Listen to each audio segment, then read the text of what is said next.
ರೆಕಾರ್ಡಾ ಅವರು first day second show Veeresha housefull expect ಮಾಡಿದ್ದ film ನೋಡಿರ್ಲಿಲ್ಲ ಫಿಲಮ್ ನೋಡು ಬರೀ ಯೂಟ್ಯೂಬ್ ಎಲ್ಲ ನೋಡ್ತೀನಿ ಜನ ಇವಾಗ ಕ್ಲೈಮ್ಯಾಕ್ಸ್ ಇನ್ನೊಂದು 2 ನಿಮಿಷದಲ್ಲಿ ಮುಗೀತದೆ ಅಭಿ ನಾ ಇಬ್ರು ಹೇಳ್ದಂಗೆ ಬಿಸಿಲು ಬೀಳ್ತದೆ ಅದಕ್ಕೆ ಹೇಳ್ತೀರಾ ಸಿನಿಮಾ ಬಿಟ್ಟು ಕಾನ್ಫಿಡೆಂಟ್ ಹೌದಾ ಡೌಟಾ ಪಕ್ಕನ ಪಕ್ಕನ ನೋಡೇ ಬಿಡೋಣ ನೋಡೇ ಬಿಡೋಣ ರೈಟ್ ಬಾಗು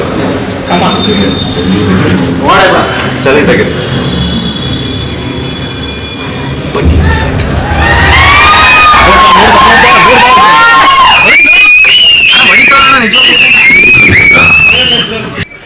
ಈಗ ಬರುತ್ತೆ I've seen it all.